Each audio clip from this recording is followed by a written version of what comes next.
can't buy. It resides between my eyes. Walked through the fire, came out better on the other side. See, life's like a beach if you find the sand. And right now, I feel like 100 grand. You are listening to Inspired Insider with your host, Dr. Jeremy Weisz. Dr. Jeremy Weisz here, host of InspiredInsider.com. This is a special episode where I have some amazing leaders and entrepreneurs share some of their favorite resources, so stay tuned. This episode is brought to you by Rise 25. At Rise 25, we help B2B businesses give to and connect to their Dream 200 relationships and partnerships. We do this in two ways. Number one, we are an easy button for a company to launch and run a podcast for ROI. We do the strategy, accountability, and full execution and production. Number two, we are also an easy button for your company's corporate gifting. We make gifting and staying top of mind to your clients, partners, and prospects simple and seamless and affordable. Some companies even send gifts to staff from a culture perspective. All you have to do is give us the list of people you want to follow up and keep in touch with, and we do everything else from there, from gift selection to the card to your branding on the box. We call ourselves the magic elves that run in the background to make it as stress-free as possible for companies so they can build relationships and run their business. For me, the number one thing in my life is relationships, and I am always looking at how to give to my best relationships. And I've found no better way over the past decade than having them on my podcast, featuring what they are working on and sharing it with the world, and also sending delicious treats in the mail every few months for years. If you have thought about starting a podcast or gifting, do it. If you have questions, email us at support@rise25.com or go to rise25.com to learn more. I'm excited. This is part of our top resources series, and we're going to geek out today. I have Ghazenfer Mansoor of Technology Rivers. I'm going to formally introduce you, Ghazenfer, in a second. But when we talk technology, we're going to talk tools, software, apps, possibly books, and some of Ghazenfer's favorites of all time. Before we get into that, I just want to introduce Ghazenfer Mansoor as the CEO of Technology Rivers, and Technology Rivers is a software development firm specializing in AI-powered solutions. So think SaaS product development, healthcare technology, and they help startups and service-based businesses streamline operations, automate processes, and scale through smart, efficient software, okay? And he's also the author of Beyond the Download, How to Build Mobile Apps That People Love, Use, and Share Every Day. And he shares insights on innovation, growth strategy, and building technology. Ghazenfer, thanks for joining me. Thanks for having me, Jeremy. Before we get into the app, software, tools, and I know you have a lot, let's just share with people what Technology Rivers does, and I'll pull up the website. Thanks. So you pretty much explained most of it. So I'll dig in a little bit more in a healthcare part because that's where majority of our focus is. We're a healthcare software development company helping health tech companies, physician entrepreneurs, people in the health tech space, building HIPAA-compliant software products, workflow automation in the healthcare space. It's very important, and creating AI agents for the healthcare space. So why healthcare? How'd you get into healthcare? So I started this business 2015. Our second customer was a health tech company of Baltimore. And that's how we got into healthcare. So, like from one project to another one, you get a referral. So along the way, we started one project with a startup, which was Hopkins funded. And that's where we learned HIPAA. And then we started building HIPAA-compliant software. So now more and more referrals come for HIPAA. So now we have done more than 50 different applications, web and mobile, and about half of them are HIPAA compliant. And that's one of the main thing people look for in It's a big deal. In healthcare, you need that security of people's data. Oh, absolutely. And that's a very important part that you raised, the security of data, PHI, personal health information, and a lot of sensitive data that people are not willing to share with AI. And the worry is that if you upload it, obviously LLM's going to use that for training. So there are strategies that you could use. And that's where we specialize in working on private sensitive data. And how do you use those strategies like RAG architectures, the retrieval augmented generation, where you store all of your internal data into a vector database, tokenize it, and use that to filter, and then AI is just helping more of us summarizing that. So those are the strategies that we use, along with obviously having the LLM sign BAs so that they commit from zero data retention and not using the data for training. So you have to know those strategies in order to build the application for healthcare. Otherwise, if you build it, then you are liable for a huge compliance risk. Yeah. And we're going to get into your tech stack recommendations. Since we are on the apps and software, kind of topic, I'm going to go to your work page. This is one, we had a couple that stuck out, which was a therapy app. There's a lot more, but I'm just curious generally, which is, okay, I mentioned about your book, right? What are some mistakes people make because you said apps that people love and use? What are some mistakes companies make that hinder using it and loving it? Some of the things that you build into your applications. So loving with the technology and thinking from what you want versus what the customers want. So I could build something amazing that I think is great, but are my customers going to use it? I think both of us probably remember what was the Craigslist. Do you remember that? Oh, of course. Yeah. Okay. So what was the UI for that? Terrible. Obviously, probably terrible. But what was the most it's just simple, right?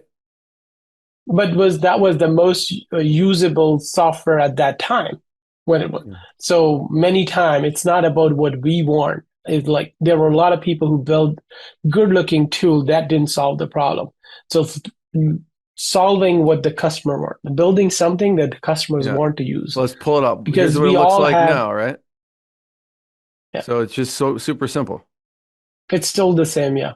Yeah. So so we have so many apps downloaded on our app on our phone.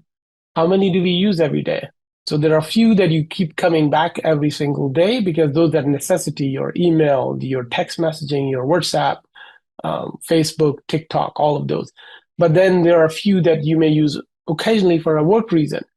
But then you forget those. Like there are so many apps that I can't even count how many apps I have that I downloaded for one time or one reason or another, and then I never went back. So you want to build something that people use, so you have to follow those retention strategies.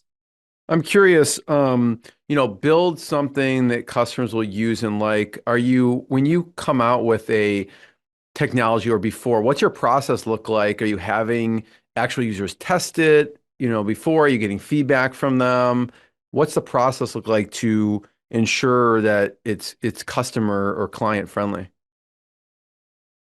Yeah, so there are a combination of things. So in the book, I shared about 32 different strategies that could be used, and each has its own weightage. Every application is different. Every type of users are different. If you're building something for senior citizens versus kids versus women only versus working professional, they all have different habits of using these different gadgets.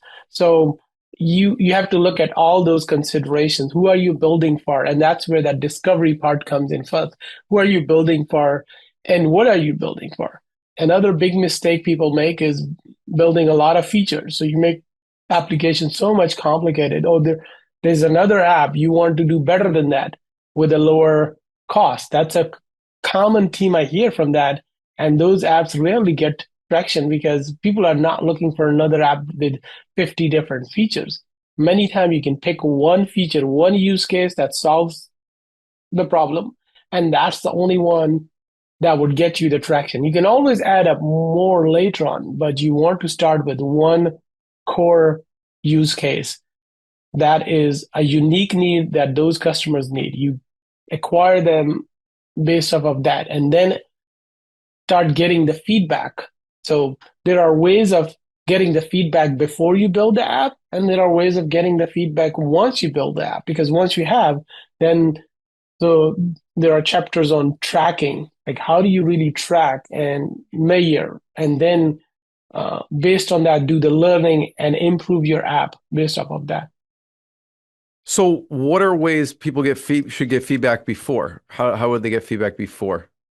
What are your recommendations? So, well, a lot of those, I would say a lot of those. By the way, I'm going to pull this up too as you're talking, because here's the book. So you can check it out, right?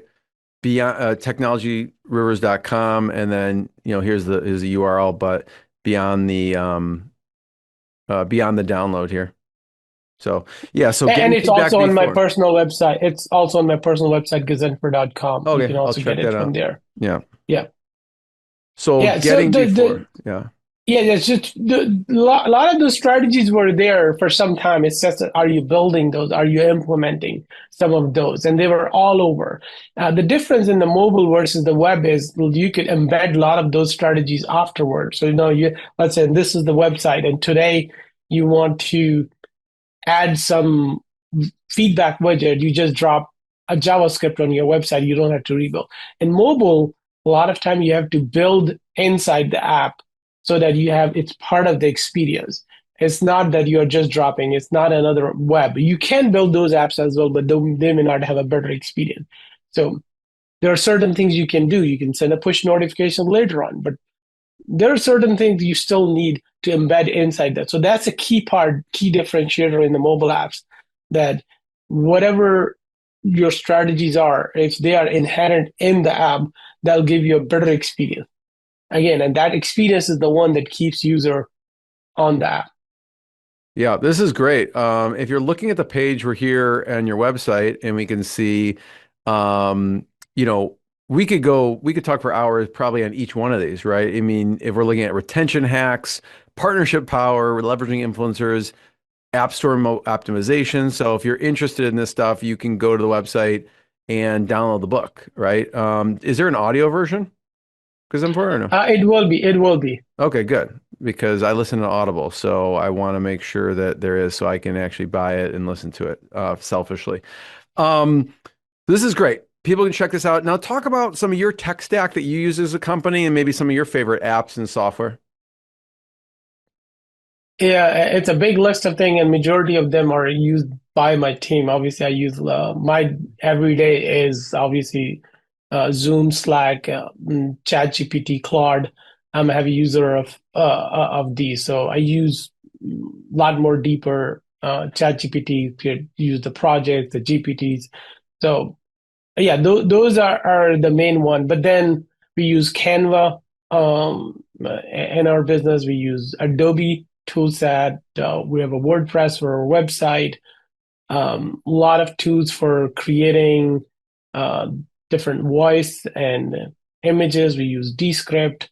I think there's a big list of tools that we're using. On the development side, we use Jira, we use GitHub, we use Cursor, which is I've like heard a great Claude things code. about Cursor. Yeah, Cursor is really good. My team love it because it's embedded inside the IDE, and the instructions, it's aware of the context. So the instructions given to Cursor have a lot more better response than if you're using other tools. What about on your phone? Like, is there any personal apps or maybe business? I'm sure all these have, you're using on your phone. Some people use ChatGPT on the phone, but any personal productivity or health apps that you like to use? I use Apple Health every single day because the first thing in the morning after I wake up, I look at how much sleep I had. I'm tracking my What's your sleep. goal of how much sleep do you want a night? I want 8 hours, but I'm not getting that as much. Sometimes it's a tough one. Yes, that's true. Talk And about, then go no, ahead. yeah, sorry, you were asking about the apps. So yeah, Notion is another one on my phone, even though I use desktop as well. But it's handy. I'm at any conference everywhere. That helped me getting those quick notes. Um, Obviously, Spotify for my music while walking. And another one, I mean, we can talk later on as well, as the Blinkist for my book reading, because it gives you a summary of books. What is it called? Blinkist, Oh, BLI. Blinkist. Okay. I've heard good things. I've never used it. Yeah, it gives Is you a it summary for of all, any is it audio and reading, or is it just one or the other? both Both. audio and reading. So Okay. it moves the cursor along the way, so you can do both, which Nice. some people prefer. So is that a competitor to Audible or just different function? But Audible is probably full book. Oh, If Blinkist, I they're all summaries. Summaries, only summaries, and you only pay the app subscription. You don't pay per book. In Audible, you pay, I mean, based on your plan. All right. Well, you sold me. I'm gonna get it. Thank you. Yeah, I'm a big Audible person. What about, like, I know you mentioned you use ChatGPT and Claude. Are there any interesting use cases of how you're using each of those personally or business wise? So the main use case is using the project. So this is where we load different assets, and each of those projects know the chats inside those projects already know. So, for example, in Claude, I have instruction set, and I just give, for example, just the company name. I said Rise 25. It'll go to my email, look at all the last, whatever the number I've told, like 5, 10 emails. It would go to Google Drive, it look at all the files that were shared, and it will generate a proposal based on a different templates. So with one word, it can generate a proposal. Obviously, we're expanding it to generating more deeper, so that you could have even a specific type of proposal created. So we still have to, but if it gives you 80%, that's still a big achievement. And then we use, for example, even WordPress, we use MCP. Just like you have a blog that's in a Google Doc. Now you use AI to convert that into text because it messes up the formatting. And then with MCP, you just What's push us MCP? into. Oh, sorry, I've just went into that. It's called, it's MCP is a Model Context Protocol. It's by Anthropic. It is a new standard. So it's like an API for AI. So anything in the past, like you build a software, you have an So API that you what does it expose. connect then in MCP? You said it connects WordPress to what? So, okay, so MCP would expose any software that is chattable by AI, like Claude, and now Open ChatGPT also exposed that. So let's stay with Claude for now. So I have a WordPress MCP. So in Claude, I can, on my desktop, once I connect with the WordPress MCP, I can give instruction. I say, well, give me a list of blogs that are in edited shape, or change this thing. I can just give instruction. It can change metadata, everything right from there. I can connect my, for example, QuickBook, and I just query how many subscription software I have paid for in this year. I don't need to open those software. So it's about, I'm querying all the different software from my Claude desktop. Got So it. it's an API for AI. That's how you Right. expose your API. So is it And that's, through, you said Anthropic, or is that, what is it connected through? it's a protocol, but Anthropic is the one that came up with. I mean, Anthropic, I'm just trying to It's visualize the this. Claude company. Are you on Anthropic and then you're connecting QuickBooks to Anthropic and then giving commands? Yes. Yes. So Okay. if you're on a Claude, when you chat, there's a Here's icon there. Anthropic right here. So, So if you go to yeah. chat, Claude desktop, hmm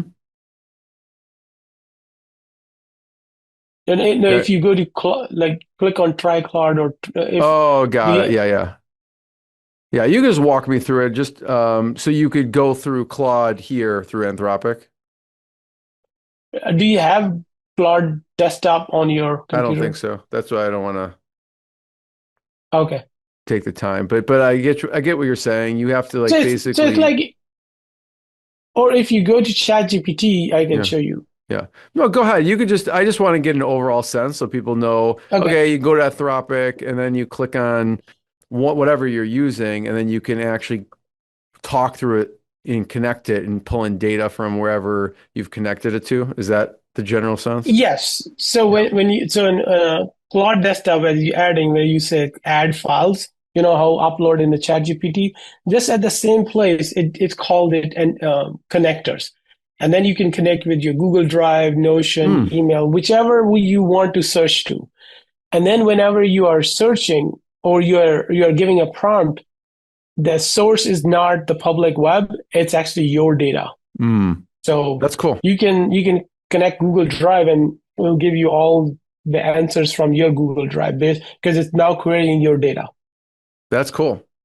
I mean, I don't think it's quite like Zapier for AI tools, but it is a connector, and it basically It is like a Zapier because when you connect it, you configure which one do you want to expose what data. So yes, so Zapier is for, I would say, just the regular software. This is for AI. So nowadays it's becoming more new standards. Any new software that you build MCP server as well. You expose it as MCP so that anybody can query those things. Like for example, in Jira, we use it for project management. I can just, let's say Claude, let's say I generate some mockups in Claude.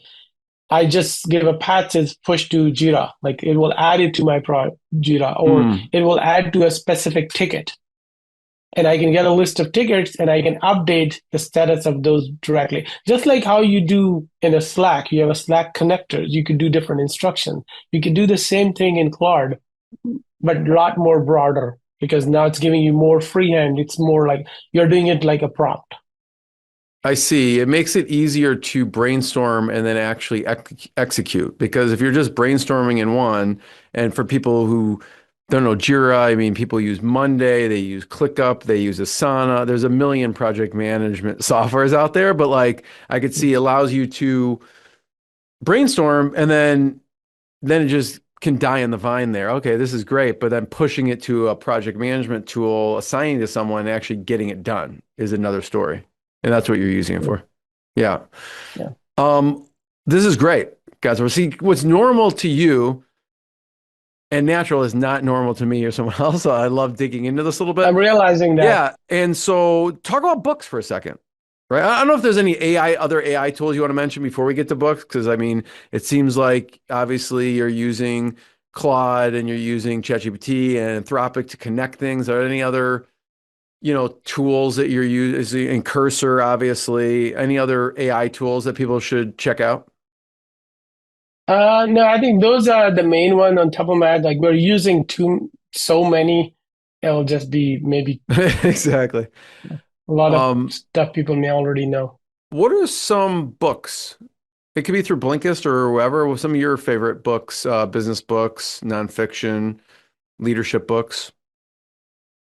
Yeah, so one of my favorite is Who Not How by Dan Sullivan. That's Ben Hardy and Dan Sullivan. Yeah, that's a good one. Yeah. Another one, What Got You Here Won't Get You There. That's another good one there. My all-time favorite is Dale Carnegie's How to Win Friends and Influence Others. That's my graduation gift for anybody who graduate. I give them this book. I agree. I don't know if this is bad or good, but I bribed my daughters to read it because I thought it was so important. So if I had that book when I was 10, that'd be so impactful, and obviously like rereading it. So I wholeheartedly agree with that one for sure. And then another one that I use I give it to all the youngsters is Getting Things Done. David Allen. Yep. I have had him. I've had him on the podcast. That was a good episode. People could check that out. Yeah.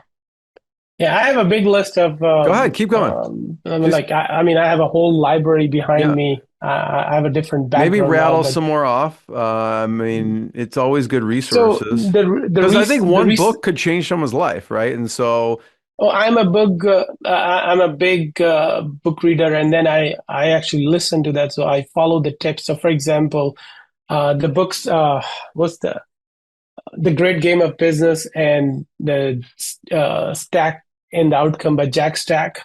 That's one of my partnership agreement was based off of tips from that book. And let's see, One Thing by, I forgot who's the author, Oh, One Thing. yeah. I've had him on the podcast, Jay Papasan. He's the co-author of The One Thing. And the other guy was I think I was he the founder of Remax or something? I I'm know. horrible in people's name. What's I that? remember the book. I'm Yeah. horrible in people's name. Gary Keller and Jay Papasan. Yeah. The One Thing. That's a great one. Yeah.